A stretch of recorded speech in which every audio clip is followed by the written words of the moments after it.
Tenemos una industria bien avanzada en su recuperación, en molinos, calderas, fábricas, una industria remasterizada totalmente. Miren todo lo que hemos logrado en escasamente 2 años, y en nuestro primer año lo logramos, de reactivar la industria gracias a la confianza del presidente Nicolás. Primero 300, después 500 y tanto, ahora la meta son 800.000, de lo que es el milagro económico de Majaguas.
Muy buenas noches, ¿cómo están? Bienvenidos a su programa A Pulso. Como ustedes ya saben, yo soy Julio Riobó. Desde ya, usted puede participar con nosotros, @JRiobóF en Instagram, en TikTok, JR Periodista, y también el 0412-334-5488. Ahí tienen el teléfono, lo repito, 0412-334-5488. Además, usted me puede seguir en mi canal en Telegram, Julio Riobó. Si tienen el código QR, a mano derecha, la mano inferior derecha de la pantalla está ahí el código, me pueden seguir y ven los distintos contenidos que compartimos de noticias, la información. Esto para luchar por la verdad de Venezuela. @JRiobóF en Instagram, en TikTok, JR Periodista, y el 0412-334-5488. A Pulso se viste en lo que queda de campaña. Ustedes saben que esta semana comenzó la campaña de los distintos candidatos de las oposiciones de este país, pero también de las fuerzas del chavismo. Ya están en la calle, casa por casa. Yo he visto al chavismo en la calle. Hay que admitir que muy pocos actos de la oposición he podido evidenciar en redes sociales, de repente alguna fotografía, y también hay una oposición que está escondida, que no quiere decir que es candidato. Vaya a saber usted por qué. No quiere decir yo soy un candidato, que estoy yo, pero se inscribieron ante el Consejo Nacional Electoral, presentaron sus papeles, hasta ahora tienen su tarjeta, porque también hay un proceso en el CNE que se llama sustituciones. Tienen su tarjeta y van a participar, pero están escondidos. Yo no lo veo recorriendo las calles. Pero bueno, este programa va a empezar a entrevistar a distintos candidatos de las fuerzas del chavismo, de la oposición venezolana, sus distintas oposiciones. Pero también queremos abordar el día de hoy, como invitada, es una abogada penalista, es juez titular, jubilada, tiene una maestría en Derecho Constitucional y Desarrollo Humano y actualmente es candidata a la Asamblea Nacional, voto lista por el Partido del Conde del Guácharo. El Conde se llama el partido, si no me equivoco. Entonces, con ella, que tiene conocimiento jurídico, vamos a abordar un tema muy importante, que ha sido noticia desde la llegada de uno de los vuelos. Esto por el tema del secuestro de migrantes venezolanos. Y es un caso que ha conmocionado no solamente a los venezolanos, sino al mundo. El caso de Maykelis Espinosa, una niña de 2 años que ha sido secuestrada, lamentablemente, por el gobierno de Estados Unidos. Y también vamos a abordar todo el entramado, si se puede llamar así, jurídico, del secuestro de los más de 250 migrantes venezolanos en El Salvador. Si uno puede decir esa cifra, 250, porque el señor Nayib Bukele, quien ha cometido o comete delitos de lesa humanidad, crímenes, tortura a nuestros hermanos, nunca ha publicado la lista o se conoce quiénes están allí. Fíjense que además hay unos casos, Omar, y hay que decirlo, para los dos Omares, tanto el coordinador de piso como el productor, hay algunos casos que no se conoce el paradero, una desaparición forzada se llama eso, que además medios internacionales como The New York Times, el Washington Post, han hecho algunos reportajes de estos casos. No se puede tapar la barbarie, la criminalidad, las intenciones fascistas con que se tratan a los hermanos venezolanos. No se puede tapar. Y eso lo vamos a conversar en este programa. ¿Quién nos acompañará el día de hoy? Vamos a ver el siguiente material audiovisual. Porque pareciera que cada vez que alguien llega a un cargo de eso se contamina y pierde las perspectivas y el hilo. Y no lo quiero hacer, porque yo quiero continuar desde este lado, aportando mis ideas, aportando mis pocos conocimientos en materia legal y apoyando desde este ámbito, desde este escenario, a los que me están escuchando, para orientarlos en cuanto a lo que establece la Constitución y las leyes. Por eso, vuelvo una vez más a reafirmar la importancia que tiene el no quedarse en la casa y salir a votar. Bueno, recuerde que puede participar con nosotros, @JRioboF en Instagram, en TikTok, JR Periodista, también el 0412-334-5488, nos puede enviar allí, como ya lo comentaba, alguna sugerencia, interrogante o comentario para su programa A Pulso. Agradezco como siempre a mi casa venezolana de televisión, Radio Miraflores, La Voz de la Verdad, la Radio del Sur, Telearagua y TV Fan por transmitir este programa en tiempo real. Además me puede seguir en mi código QR en mi canal en Telegram. Me busca o lo escanea en pantalla, lo tiene en la parte inferior derecha, lo hace y ahí distintos contenidos que compartimos para luchar por la verdad de Venezuela. Como lo veían, antes de estos comentarios nos va a acompañar o ya está con nosotros Gloria Piño. Ella es abogada penalista y además candidata votolista a la Asamblea Nacional. Buenas noches, ¿cómo está? Gracias por venir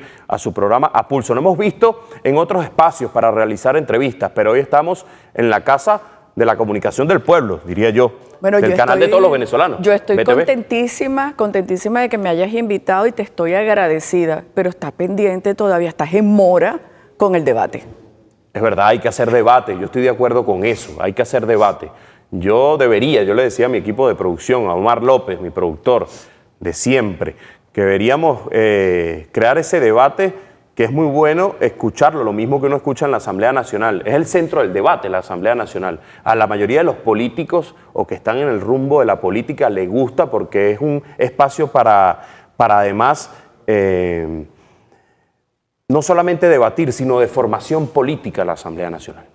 La Asamblea es una universidad.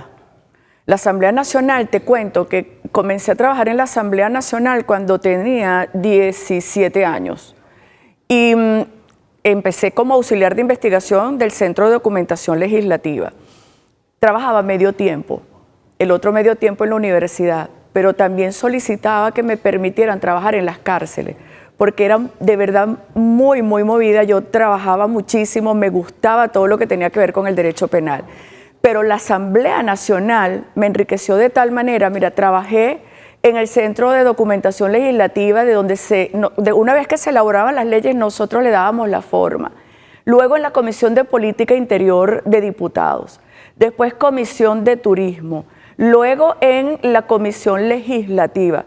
Es decir, yo tengo una formación de 12 años en esa universidad cuando era antes el Congreso de la República. Bueno, ya vamos a hablar de las propuestas, porque uno cuando conversa con los distintos candidatos de la oposición, pienso que hay varias, pero ya vamos a hablar de eso, y usted lo conoce y lo sabe así, hablan de lo que está mal, y está bien que ese sea parte del discurso, porque uno como venezolano también debe reconocer que se está haciendo mal y que no se está haciendo bien, evidentemente, y que sí se está haciendo bien. Pero no tienen propuestas, ya vamos a hablar de eso, de las propuestas. Pero antes de entrar en ese tema, yo en la editorial del programa al inicio conversaba algo que nos debe unir como venezolanos, y es el secuestro de nuestros migrantes en El Salvador. El día de ayer se realizó unas marchas no solamente en Caracas, sino en todo el país, que tenían como eje central pedir la liberación de Maykelis Espinosa. Como usted bien sabe, una niña de 2 años ha sido secuestrada por el gobierno de Estados Unidos, y usted que forma parte de la oposición, que además es una abogada penalista, yo quiero que usted me dé la opinión de esta barbarie que está cometiendo, en este caso, el gobierno de Estados Unidos, y que sigue cometiendo en otros casos, porque hay más de 250 venezolanos secuestrados en El Salvador, Donald Trump con Nayib Bukele. ¿Qué opina la candidata a la Asamblea Nacional por la oposición votolista de esta atrocidad? Eso es una aberración, y te diría que es una aberración jurídica si ellos le piensan dar un matiz jurídico a lo que hicieron con la niña. Eso desde el punto de vista de derecho penal internacional es inaceptable. Primero porque estamos hablando de una niña de 2 años. Si estamos hablando de deportaciones, la deportación incluye al núcleo familiar, porque Carrizo lo que hicieron fue dejar a la niña en los Estados Unidos, mandar al padre a El Salvador y la madre a Venezuela. Eso es inaceptable, porque en primer lugar, como lo estábamos hablando antes tras cámara, es un quiebre del núcleo familiar. Pero fíjate tú, hay algo también que es muy delicado. A nosotros los venezolanos nos están estigmatizando con el cuento del Tren de Aragua. Todo venezolano en los Estados Unidos se presume del Tren de Aragua siempre y cuando tenga un tatuaje que le llame la atención a los agentes que van a detenerlo. Eso es ilegal. Además, ¿dónde está la Corte Penal Internacional? ¿Dónde está la ONU? ¿Dónde están los organismos internacionales? Que si bien es cierto que Estados Unidos no ha suscrito ninguno, pero cómo le encanta tener todas las oficinas de protección de los derechos humanos allá en su territorio, está violando flagrantemente los derechos de los venezolanos. Fíjense que para usted poder detener, para usted poder aprender o tener privado de libertad a un ciudadano o una ciudadana, debe tener un expediente que se ha iniciado con ocasión a una investigación. Yo le quisiera preguntar al señor Nayib Bukele, ¿dónde están los expedientes que se han instaurado, que se han iniciado, que se han aperturado en contra de estos ciudadanos que están detenidos en el suelo de El Salvador? Es muy delicado, señor Nayib, porque usted ahora tiene que demostrar, usted tiene que probar ante las comisiones de los derechos humanos y organismos internacionales cuál fue la comisión o los delitos cometidos por estos venezolanos. Por otro lado, tiene privaciones ilegítimas de libertad, porque al no haber cometido delito en suelo salvadoreño, usted está privando ilegítimamente de libertad a estos ciudadanos. Además, si estamos hablando de deportaciones, no son salvadoreños los que le están llevando, bueno, a lo mejor sí algunos, pero los nuestros nacionales, no cometieron ningún tipo de delito como para que usted los haya solicitado, los haya requerido o haya aceptado que Estados Unidos se los envíe. No hay una alerta roja, no hay una alerta internacional, donde usted pueda decir, es que yo los estoy requiriendo porque hay una investigación aquí en nuestro país. Eso no existe.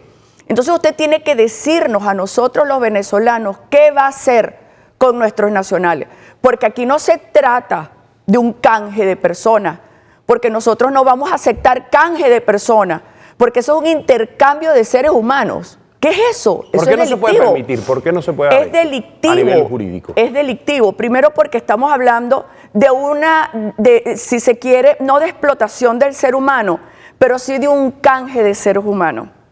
Y eso es prohibido por la ley y por los organismos internacionales y las leyes internacionales.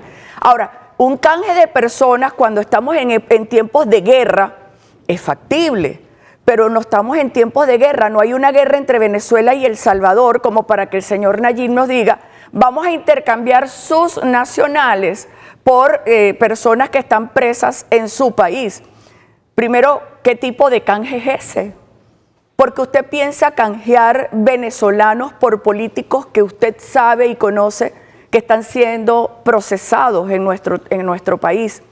Que aun cuando algunos de ellos se encuentren en territorio de otros países porque están en las embajadas de asilado, no menos cierto es que Venezuela les ha iniciado un procedimiento penal.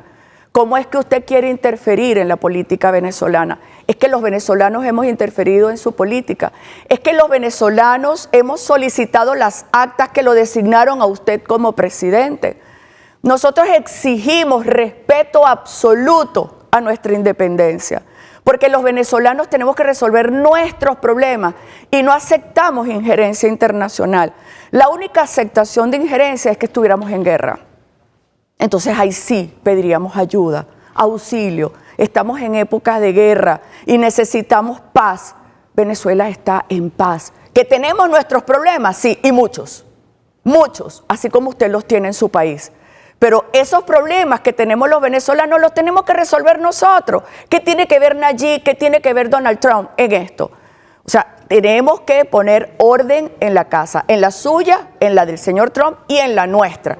Todos tenemos nuestros problemas sociales y políticos, pero eso sí, como venezolana, como política, como jurista, yo le exijo al señor Bukele que nos regrese a nuestros nacionales. Que hay algunos que son delincuentes, que están requeridos por Venezuela, que hay algunos que pertenecen a ¿cómo es que se llama?, al Tren de Aragua.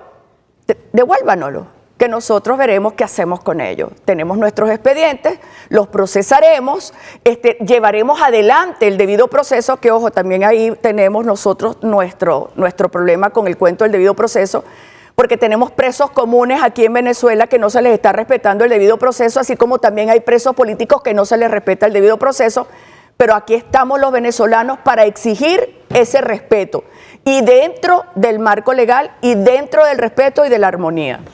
Fíjese, ¿qué normativa internacional está violando Donald Trump, Nayib Bukele? Porque además usted hace una reflexión que me gustaría ahondar aún más sobre eso. Si se cometió un delito, que sea juzgado en Estados Unidos. ¿Cómo una persona que no comete un delito, o si lo cometió, es juzgado en un tercer país? ¿Cómo se explica eso en el ámbito jurídico internacional penalista? Es que no existe ninguna normativa que permita que sean juzgados en otro país si no cometieron delito. Por eso te digo, eso es una aberración. Si le piensan dar algún matiz jurídico, eso es una aberración jurídica. Eso es inexistente. Siempre se dice que las responsabilidades son individuales. Y ojo, no estamos hablando de nuestra legislación venezolana, eso es a nivel internacional. El ciudadano que comete un acto, la exteriorización de sus actos que sean contrarias a derecho y que sean contrarias a las normativas penales, son sancionadas. Y esa es la mora que tiene el señor Nayib Bukele con los derechos humanos, con los derechos internacionales, con el Pacto de San José, con los derechos civiles y políticos. Todo eso tiene que responder ante estas violaciones que son muy graves. Entonces, está en mora. Y estamos esperando los venezolanos esa respuesta, porque desde el punto de vista internacional, diplomático, me imagino que Venezuela está esperando la respuesta del señor Nayib Bukele. No es como muchos dicen, porque hay otros que tienen el complejo de foca y aplauden rápidamente y dicen, ¡bravo! Eso es lo que queríamos, vamos a canjearlos por nuestros presos políticos, etcétera. Eso es delicado, ¿Cómo señores. calificaría usted a ese equipo, si se le puede llamar equipo, a esa fracción? Porque la verdad es mejor a veces no mencionarlo, pero es una fracción de la extrema derecha que se alegra, que hace comunicado, dice, qué bueno que esté un venezolano secuestrado en la cárcel, si se le puede llamar a eso cárcel, es un centro de concentración llamado el SECOT, de violación permanente de derechos humanos. No solamente en este momento, que hay más de 250 venezolanos secuestrados ahí, también se violan los derechos humanos de los propios salvadoreños. Entonces le pregunto, ¿qué va a hacer con esa extrema derecha que dice, yo me alegro que estén ahí, me parece que el modelo de seguridad penitenciaria, no sé si ese es el término, usted me puede corregir, es excelente y un ejemplo a seguir? Eso dijo en su momento María Corina Machado. Yo lo voy a nombrar porque hay que ponerle nombre y apellido a las cosas. Lo dijo, hay un video, hay una grabación, lo felicitó Edmundo González Urrutia, esa señora también hicieron un comunicado en conjunto felicitando la acción. Usted que es abogada, que es parte de otra ala de la oposición, no extremista, sino de la oposición racional, ¿qué opina de eso? Mira, yo lo que te quisiera es pedir un gran favor. Dígame. No sigamos hablando de la ciudadana y del ciudadano, porque eso es como seguir reviviendo, ¿ok? Y seguirle dando fuerza a esas peticiones de ellos. Nosotros tenemos que avanzar, no nos podemos estancar. Nosotros tenemos que ir hacia adelante y hacia adelante exigiendo respeto y ojo. Para los que me están escuchando, porque van a decir, es que resulta ser que ella es una alacrán, porque es que ella está comiendo del gobierno.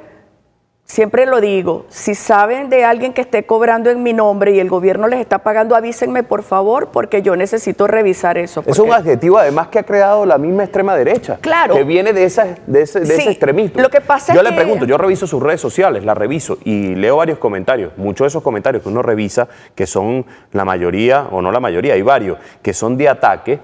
Cuando está ese ataque ahí, el mensaje es casi igual en diferentes usuarios. Hay un laboratorio que le paga mucho dinero para atacar a aquellos que no son, porque hay en este país, doctora, como un oposicionómetro que dice quién es más opositor que otro. Parecen medirlo así en la extrema derecha. No, esta no es opositora, este sí, este aquello. Y los que no se alinean a sus intereses los acaban en las redes sociales. Yo le comentaba aquí, lo voy a decir, fuera de cámara, una entrevista que le hizo una periodista, Shirley Bernagli, le hizo una entrevista a Nicolás Maduro Guerra, que es un candidato, como usted también candidato a la Asamblea Nacional. Esa periodista la han acabado en redes sociales. Entonces yo digo, ¿cómo es posible que no pueda sentarse una opositora en el canal del Estado también a hablarle a un público como lo estamos haciendo el día de hoy? Porque usted sale de aquí, entonces la van a acribillar a nivel de redes sociales, como le pasó a esta conocida periodista. Ya yo estoy curada en salud, porque fíjate que desde las primarias, como adversaba la condición de esta señora, de esta ciudadana, porque sentía que estaba engañando al pueblo venezolano, sentía que estaba llevando adelante una situación delicada, donde si se quiere era un fraude electoral, donde estaba ofreciendo algo que no podía cumplir, como en efecto ha ocurrido que no lo ha podido cumplir. Esa situación creó mucha escaramuza en las redes sociales, donde estos laboratorios pagados por estos grupos empezaron a atacarme, a descalificarme. Fue una guerra brutal a través de las redes sociales.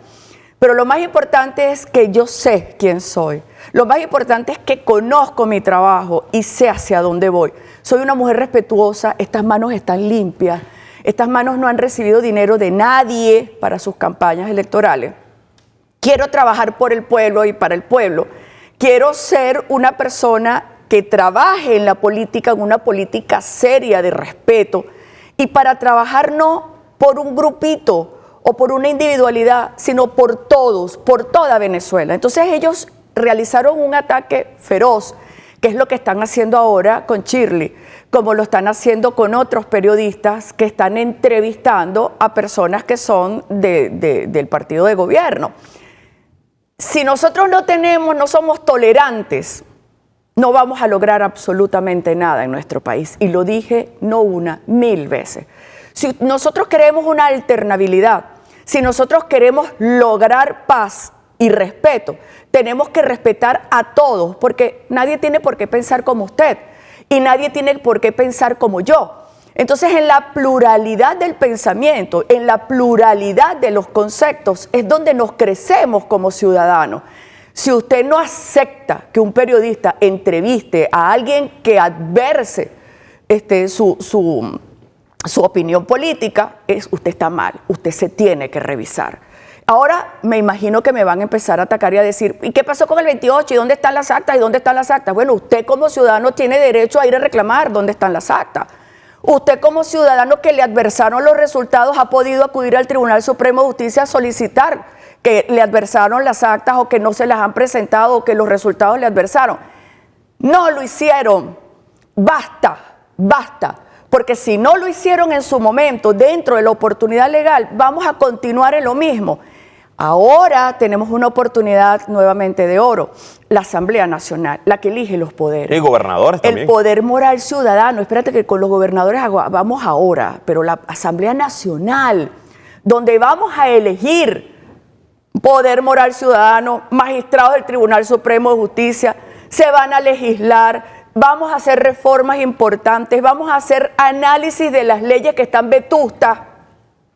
Eso es lo que tenemos que hacer. Salga a votar para que nosotros podamos recuperar nuestra Asamblea Nacional, que sea plural, pero una pluralidad seria, respetuosa, y además recuperar también nuestros órganos que hemos perdido, por ejemplo, el poder moral, un fiscal general de la República que sea de otro partido, bueno, que no es de partido porque no se puede ser de ningún partido, pero ustedes me comprenden. O sea, el corazoncito comprometido.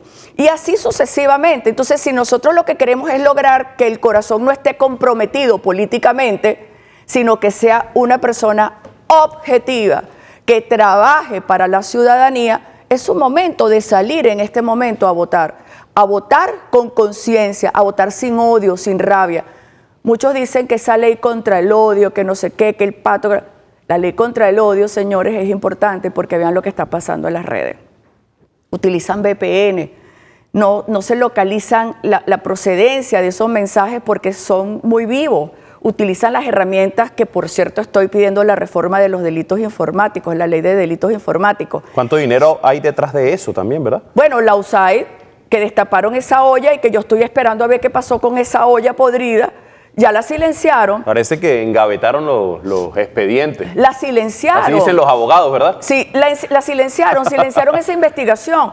Una investigación donde estoy pidiendo y le estoy diciendo a los Estados Unidos que nos avisen en qué momento podemos mandar un avión para traernos a todos esos políticos que huyeron de Venezuela con los bolsillos llenos y que además utilizaron el dinero de los venezolanos para las ayudas humanitarias y poder vivir en la opulencia, no solamente en los Estados Unidos, en Europa, en cualquier otra parte del país.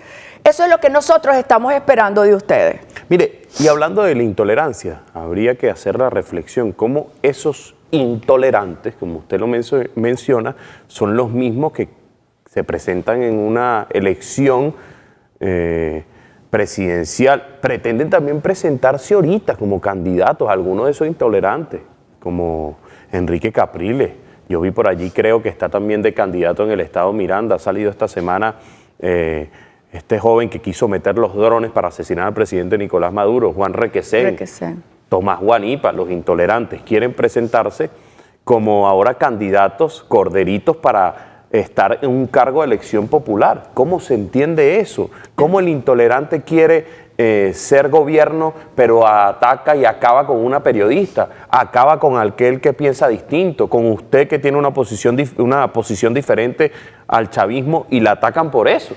A mí me parece muy bien, Julio, que ellos estén postulados. Porque ¿le da eso fuerza a la democracia? Es que no solamente que le dé fuerza a la democracia, sino que el ciudadano puede castigar con no votar por esas personas justamente por su intolerancia o fanatismo.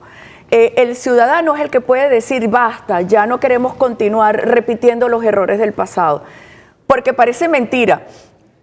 Haga su análisis. ¿Quiénes son los que han atornillado al gobierno? Yo no lo he atornillado. Yo vengo del Poder Judicial, yo no he sido política durante todos estos años. ¿Quiénes han negociado con el gobierno? Porque a mí me llamó mucho la atención, yo sí veo el mazo, porque me gusta saber por dónde va Diosdado Cabello, porque cuando él comienza a decir algo es porque por ahí comenzó algún tipo de investigación y por eso veo el programa del Mazo. Y allí es importante cuando se señaló que este ciudadano negoció que le levantaran la inhabilitación. A lo mejor palabras más, palabras menos, pero se la levantaron. Entonces, ahora sí es importante salir a votar por él. El ciudadano tiene que hacer memoria. En el año 2005, me voy para el 2005. ¿Por qué perdimos la Asamblea Nacional? ¿Por qué perdimos los poderes? ¿Por qué perdimos nuestro poder moral ciudadano? Porque hubo un político que nos llamó a la abstención y nos decía que si salíamos a votar, nosotros íbamos a legitimar al presidente Chávez, que en paz descanse. ¿Y qué pasó? Perdimos los poderes. ¿Y dónde está ese ciudadano? Él está muy bien, yo no lo veo pasando trabajo ni pasando hambre. En el 2015, él participó en la elección de la Asamblea Nacional, fue diputado a la Asamblea Nacional. ¿Qué hizo? Nada. Lo que hizo fue perder tiempo y perder la Asamblea, porque yo lo decía muchísimas veces, cuidado con la Sala Constitucional, porque la Sala Constitucional no permite que nadie tome una decisión, porque ellos inmediatamente la anulan. Tengan cuidado, vean qué hacen con la Sala Constitucional y con los magistrados que habían designado en diciembre pasado antes de esa juramentación de los magistrados, de los diputados.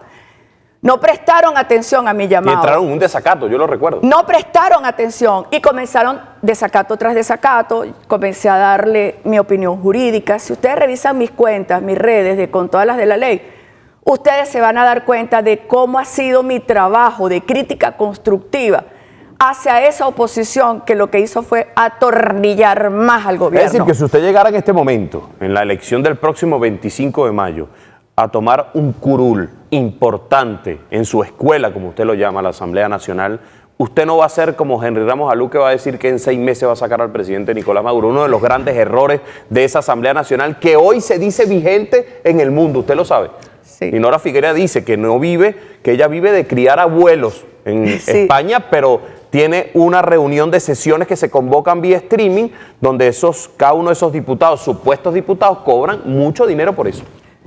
Fíjate, regresamos nuevamente a las críticas, ¿no? ¿Qué es lo que ellos han venido repudiando del gobierno? Que se ha entronizado, que se ha eternizado, que no quieren entregar. ¿Y qué están haciendo ellos con esa supuesta Asamblea Nacional y que legítima? Eternizándose. O sea, lo están haciendo peor. ¿Y saben por qué lo hacen peor? Porque ustedes están criticando a alguien, engañando al pueblo, pero lo están haciendo peor. Pero fíjate tú, hay otro detallazo, ¿no? Si tú te pones a examinar y a revisar un poco la oportunidad que tuvo la Asamblea del año 2015, teníamos el referendo revocatorio. Lo dejaron pasar. Lo dejaron pasar. La elección de los, ¿cómo es que se llama? Del CNE, de los integrantes del CNE. ¿Qué hicieron? Negociaron allí el puesto. Porque había un político que estaba detenido y tenía un grupo de diputados que se requería para la toma de la decisión y la designación de esos rectores del CNE. Y negociaron allí y en vez de realizar la elección de esos rectores, ampliaron el proceso de postulación. Eso a mí no se me olvida más nunca. Es decir, cometieron tantos errores en el año 2015, pero voy a tu pregunta, que si yo voy a pedir que el presidente Maduro entregue el poder, soy una mujer de leyes, Julio. Si a mí la Constitución me dice que el lapso para el referendo revocatorio es de la mitad del tiempo del gobierno, yo no puedo salir de loca a estar diciendo, exijo que Nicolás Maduro entregue el mandato. Está queriendo decir que lo que hizo Henry Ramos Alú en su momento fue un acto de locura. Escúchame. Una interpretación. Era en ese año se podía solicitar el referendo revocatorio y no lo hizo. O sea, en todo caso, había que activar ese referendo revocatorio, cosa que no ocurrió. Para eso están todas las herramientas jurídicas. Si tú quieres hacer algo, tú no estás de acuerdo, por ejemplo, con tu alcalde, tú tienes tu referendo revocatorio. No estás de acuerdo con tu presidente de la República, activemos el referendo revocatorio. Es decir, tienes los mecanismos legales sin necesidad de llamar a la gente a la calle para que corra riesgo, para que corra en riesgo su vida y para llamar al odio a la separación, donde tú tengas una franja bien marcada entre los chavistas y los opositores. Nosotros todos somos hermanos. Yo siempre lo digo en tus programas, yo a ti te quiero muchísimo. Yo quiero muchísimo a Michelle. Y aquel que me diga, bueno, ella queriendo a los chavistas, sí los quiero, porque son seres humanos, son mis hermanos. Y así como ustedes me respetan, yo los tengo que respetar a ustedes. Esto es de reciprocidad. Además, esto es valores. Esto se enseña en casa. A mí me enseñaron a respetar. Si adverso tu criterio, lo discutimos con altura. ¿Qué mejor que eso en una Asamblea Nacional? Que adversemos criterios con altura.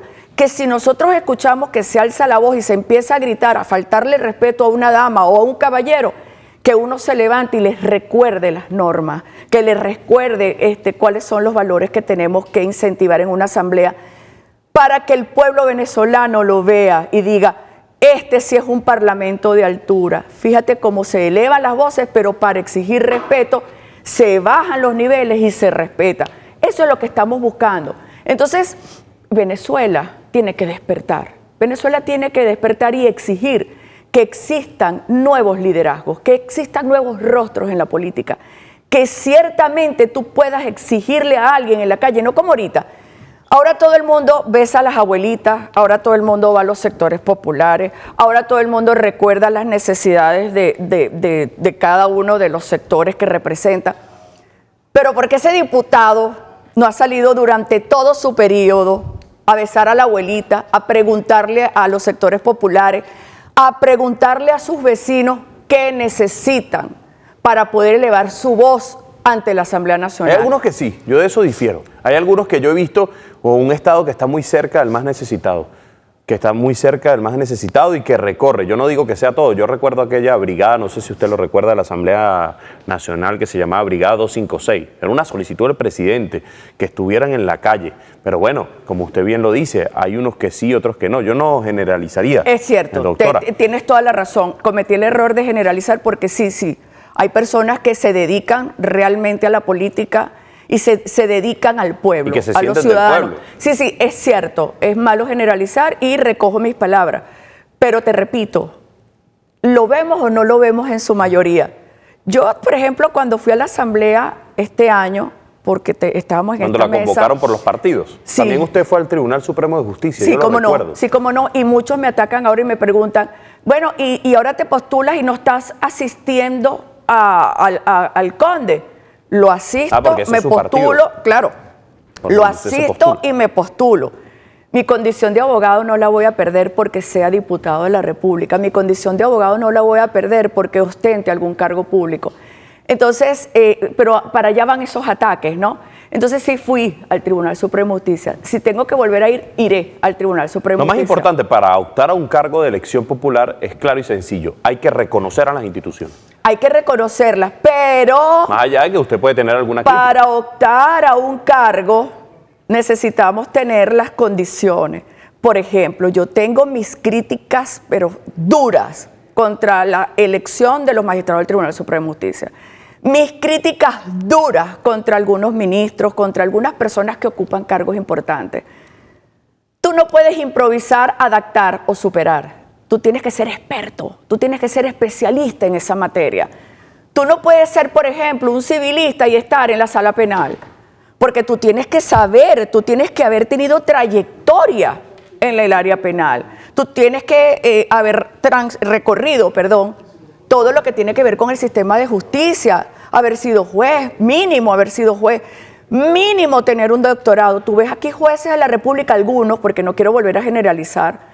Tú ves a muchos jueces que están en cortes de apelaciones y no tienen ni siquiera la especialidad. Tú ves a muchos jueces de control que no tienen ni siquiera la especialidad. Entonces allá voy. Tenemos que exigir que las personas con preparación, los especialistas, ocupen esos cargos. Y Venezuela, te aseguro que entraría dentro del país del primer mundo, porque al tú rodearte de los mejores, nosotros salimos adelante. Porque tú me vas a decir, ¿qué tiene Japón que no tenga Venezuela? Dime.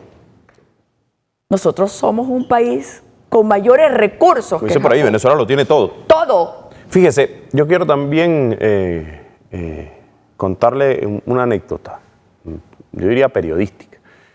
Yo entrevisté en su momento a un candidato presidencial que era el representante, ya que hablábamos de Enrique Capriles, el representante de Enrique Capriles ante el Consejo Nacional Electoral.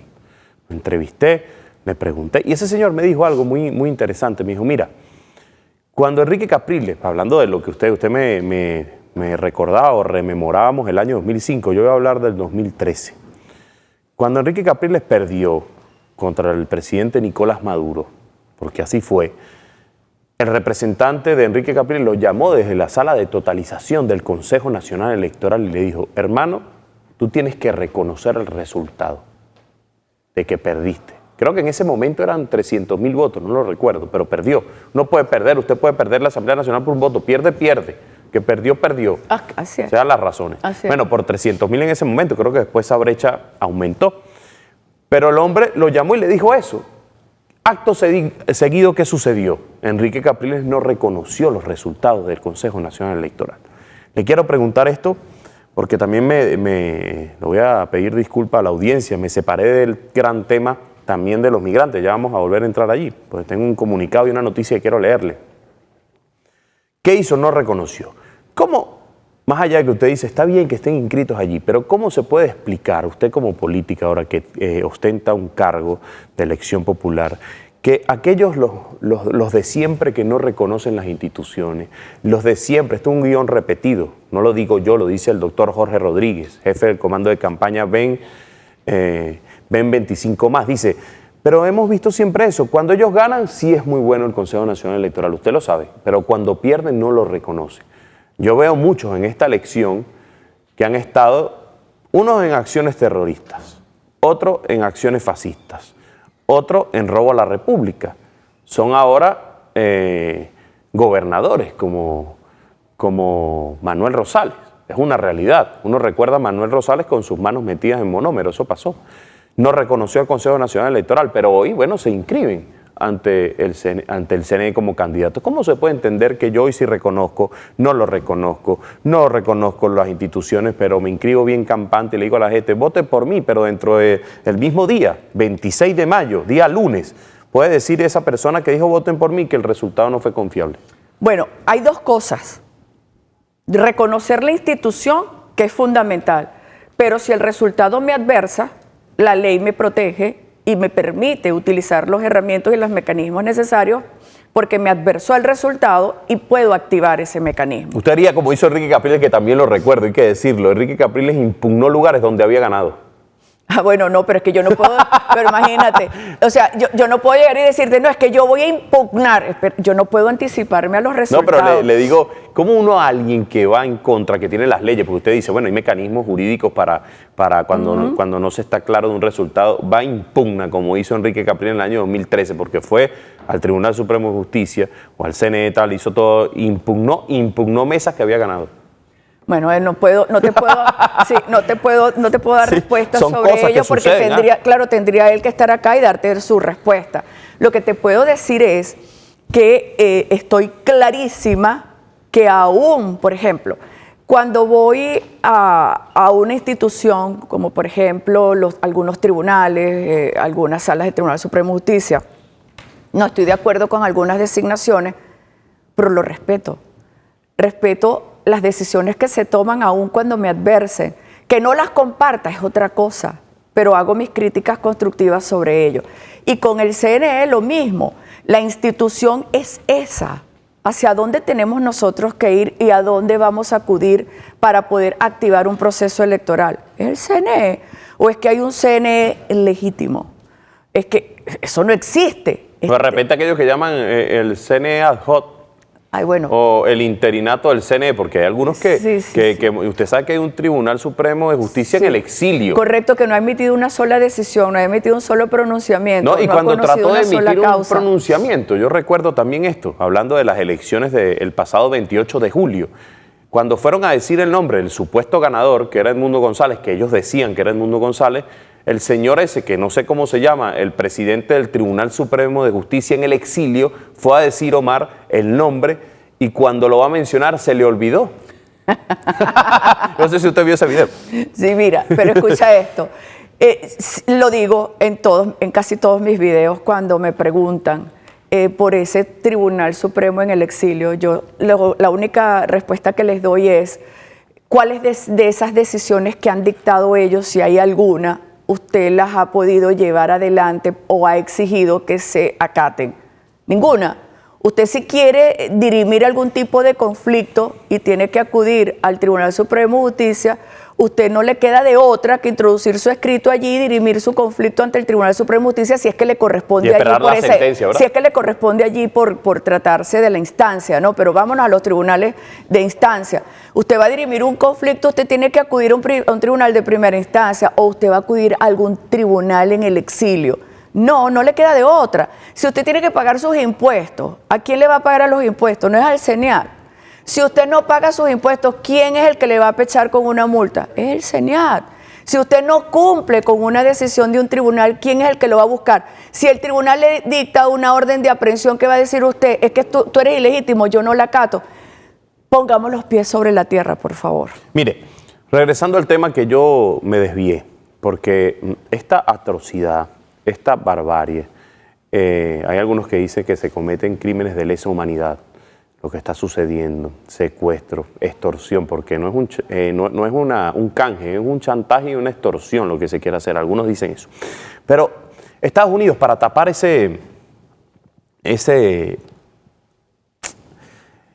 por así llamarlo, esa cantidad de noticias y esa solidaridad a este caso de esta niña, porque hemos escuchado distintos casos, uno lo recuerda, que si el barbero, que si el caso del cantante, que su esposa está en Chile, que creo que hasta artista se ha pronunciado por el caso del cantante de apellido Suárez, si no me equivoco.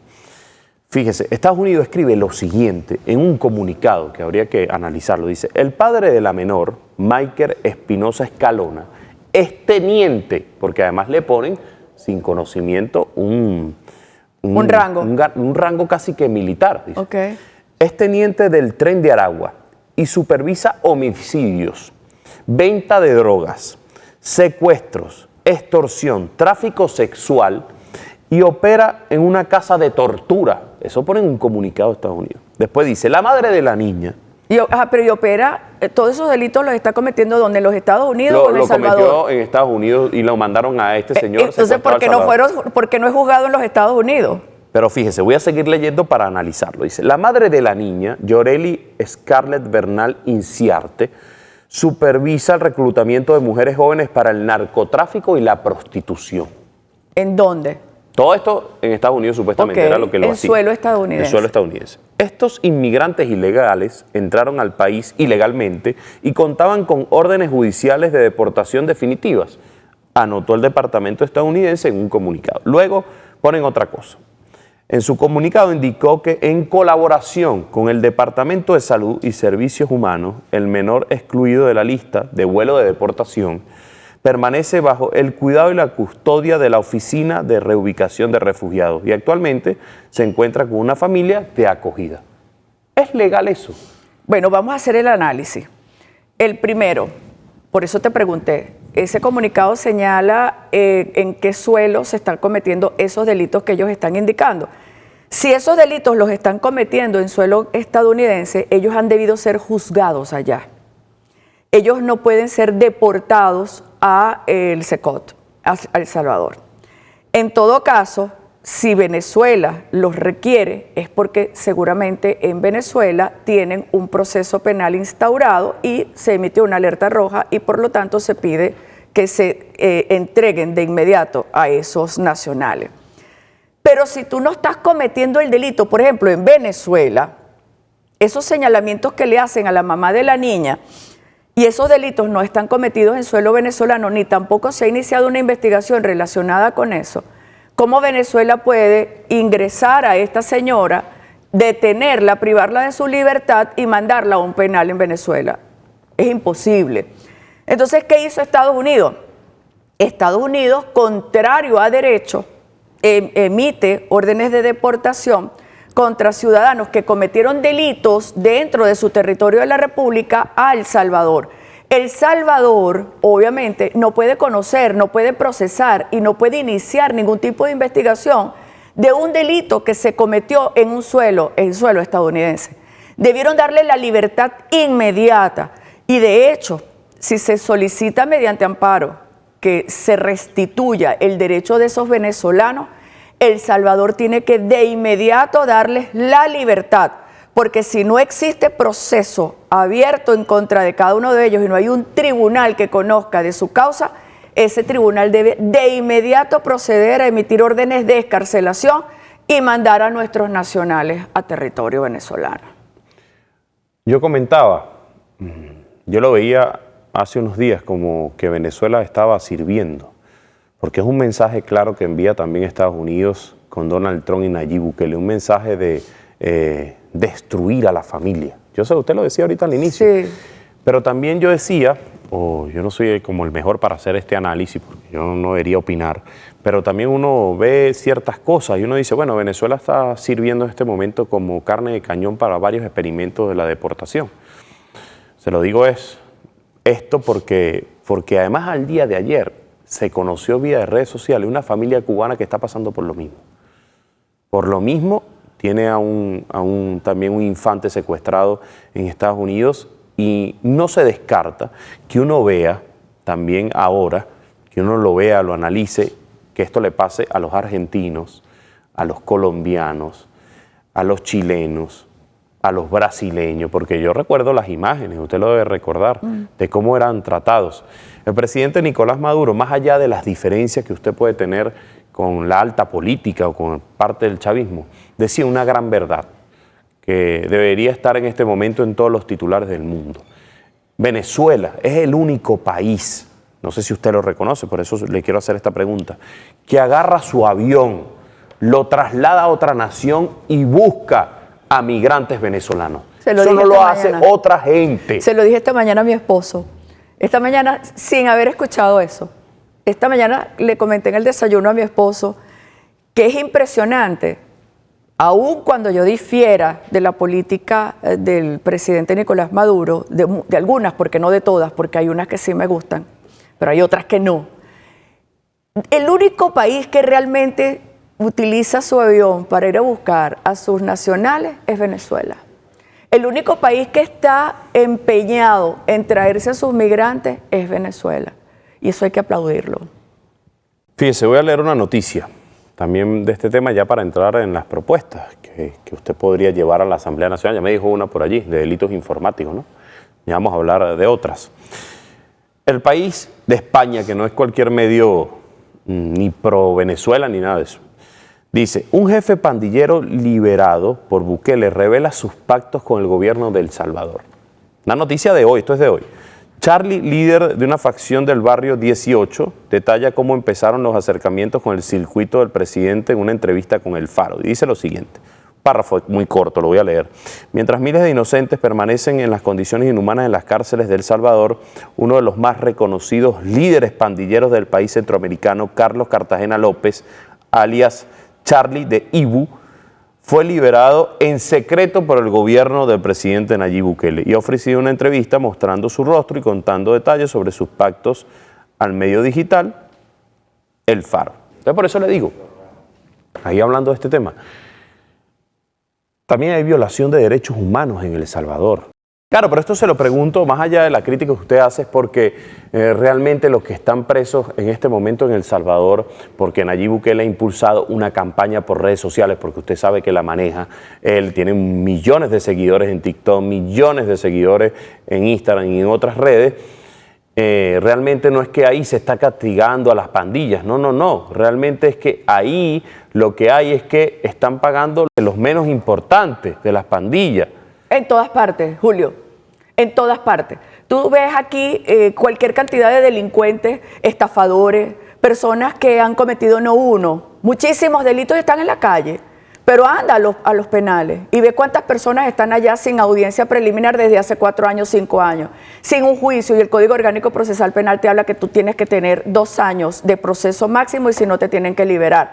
Entonces aquí el problema es a nivel internacional, o sea, no estamos hablando solo de Venezuela, y por eso es que yo siempre lo repito, aquí es cuestión de conciencia, y la conciencia es la que tenemos que emplear cada uno de los que estamos ostentando o tenemos la intención de ostentar un cargo. Cuando fui juez, ¿cuántas personas me llamaban por teléfono? ¿Cuántas personas se me sentaban ahí delante de mi escritorio? Unos me amenazaban y otros me llamaban por teléfono exigiéndome por parte de otros grupos de poder. ¿Y cuántas veces me destituyeron a mí del Poder Judicial? A mí me destituyeron 3 veces del Poder Judicial, porque nunca acaté instrucciones de nadie. Mi conciencia. Siempre lo hice con mi conciencia, con lo poco que sabía, porque todos los días digo que tengo que aprender muchísimo, cada día sé menos. Y lo poco que sabía lo empleaba, esos conocimientos, para poder tomar una decisión. Pero jamás porque alguien llegara y me amenazara o me dijera, usted tiene que decidir tanto. O cuando fui directora de prisiones, que llegaron unas personas con unos maletines de dólares y me dijeron, doctora, aquí tiene esto va a ser mensual si usted nos da los comedores de 2 penales aquí en Venezuela. Y ese maletín voló. Afuera habían unos periodistas y como la pared era de drywall, se abrió un boquete gigantesco y ahí quedó pegado el bendito maletín. Pero eso nunca nadie lo dijo, a nadie nunca le interesó, porque gracias a Dios, mi formación y mis valores desde el hogar, lo que me enseñaron mis padres, eso lo he puesto en práctica y trato de hacerlo todos los días de mi vida porque no soy perfecta. Porque siempre existe, como me lo dijo una persona en un momento determinado, uno puede tener un precio si te tocan un familiar. Eso es diferente. Pero mientras tú puedas respetar y defender esos valores, esos principios y llevarlos adelante para la representación de cada uno de los venezolanos que están en la calle esperando por ti, hazlo. Eso es fundamental y eso es lo que exigimos de los políticos, de los funcionarios, de todas las personas que ocupan cargos importantes y los menos importantes también. Me lo ha dicho 2 veces. Yo tengo que aprovechar esta entrevista para preguntarle algo. Me ha dicho, bueno, los presos políticos, ¿se le puede llamar preso político a alguien que está detrás de desestabilizar a la República, de acciones fascistas, de acciones terroristas, Lo que pasa, de matar a un presidente? Claro, ¿Esos sí son presos políticos? No, espérate un momentico. No, le pregunto. No generalicemos, como dices. ¿Usted le encanta generalizar? No generalicemos, sí, verdad. Es que tengo esa mala costumbre. Mira, dentro del millón de defectos que tengo, ese es uno. Me la paso generalizando y después tengo que recoger la cabulla. Pero fíjate, hay políticos presos y hay presos políticos. Hay personas... Ojalá dijera usted eso en tal caso. Yo todavía, cuando le diga eso, diga sí, ¿verdad? En este momento hay políticos presos. Menos mal que lo está diciendo ahorita. Pero cuando lo dijo la última vez, solamente dijo presos políticos. Bueno, no te estoy diciendo que tengo que estar recogiendo la cabulla cada rato. Bueno, una más. Claro, de las 2 veces pero siempre le digo a la gente, mira, es malo generalizar, pero tengo ese gran defecto, que a veces cuando hablo generalizo. Pero, insisto, hay personas que están presas y que no tienen un proceso abierto como tal, por la comisión de un presunto delito. Fíjate, hay una mala costumbre ahorita aquí en Venezuela, el delito de asociación para delinquir. Cuando tú presentas a una persona por flagrancia y quieres dejarla privada de libertad, ¿qué es lo que hace? El fiscal del Ministerio Público lo primero que te dice es, cometió tal delito y asociación para delinquir. Eso te asegura la privación de libertad y no la medida cautelar. Observa la mayoría de estos políticos que están detenidos. Traición a la patria, terrorismo, asociación para delinquir, o sea, montones de delitos. Cuando tú vas al expediente, no existen las pruebas fehacientes que tú puedas decir, este hecho lo subsumo perfectamente o lo encuadro en este delito. Eso no existe, Julio. Entonces, ¿qué se hace? Empiezan a improvisar. Pasan estas personas muchísimos años detenidas, presas, y al final terminan absolviéndolas porque no hay pruebas suficientes. No podemos generalizar, pero te aseguro que cuando tú empieces a revisar una cantidad de detenidos, te vas a percatar de que muchos de ellos no tienen pruebas para estar presos. Bueno, pocos minutos, pero habría que ajustar también eso.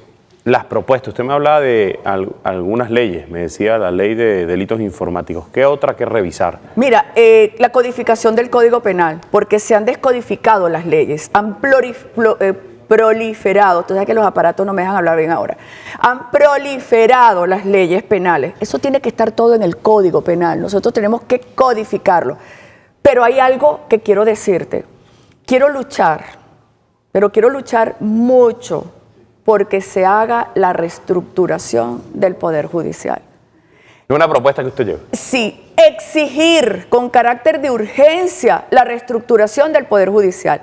Llamar a verdaderos concursos de oposición, como los concursos que por primera vez en la historia judicial se realizaron, porque antes se realizaban concursos de credenciales, pero no de oposición, donde usted realizaba una prueba escrita, una prueba oral y una prueba práctica.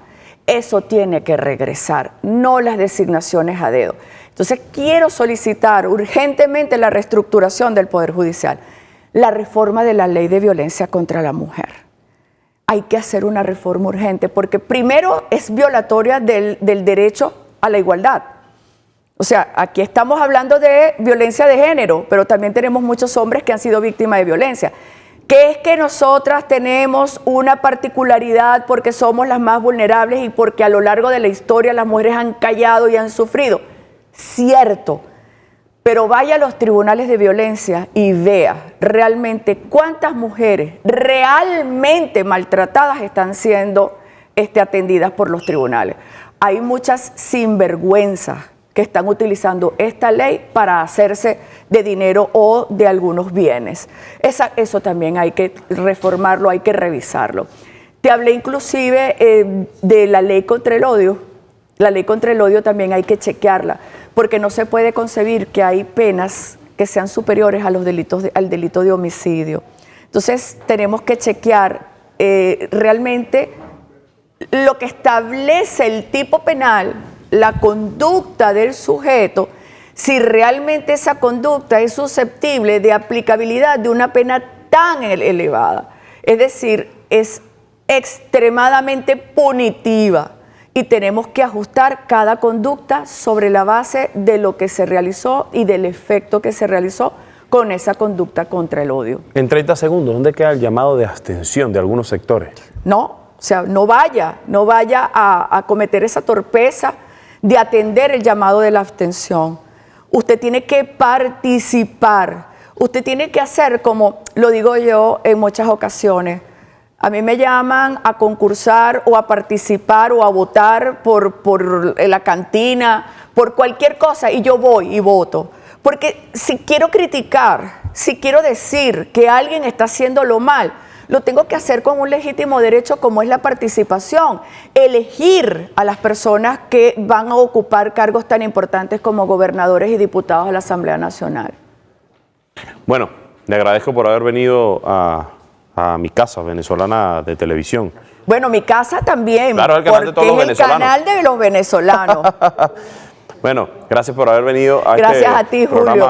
Qué frío hace aquí, Julio. No, mucho frío, menos mal que viene por lo menos sí, abrigadita, pero estoy así, tú sabes, desde hace blazer, rato. se llama eso, ¿no? Sí, un blazer, por supuesto. Uno tiene que ir siempre bien presentado. Siempre cacherosa, ¿eh? Por supuesto, para que después entonces salgan diciendo, bueno, ¿y esta señora con qué compró ese blazer o ese carro que anda? Vean bien la declaración jurada de patrimonio de cada uno de sus candidatos. Ojo con eso. Bueno. Nos despedimos. Agradezco a mi casa venezolana de televisión, Radio Miraflores, La Voz de la Verdad, Telearagua y TV Fan por transmitir este programa en tiempo real. Si sintonizó tarde, lo puede disfrutar mañana por TVs a las 10 de la noche. Que tengan feliz fin de semana.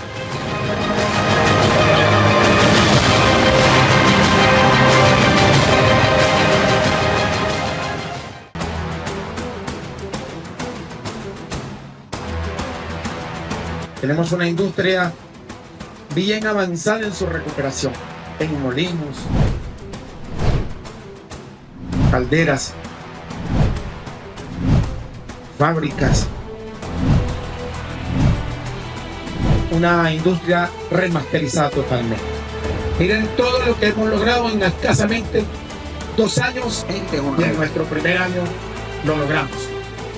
De reactivar la industria gracias a la confianza del presidente Nicolás. Primero 300, después 500 y tanto, ahora la meta son 800.000. De lo que es el milagro económico de Majaguas.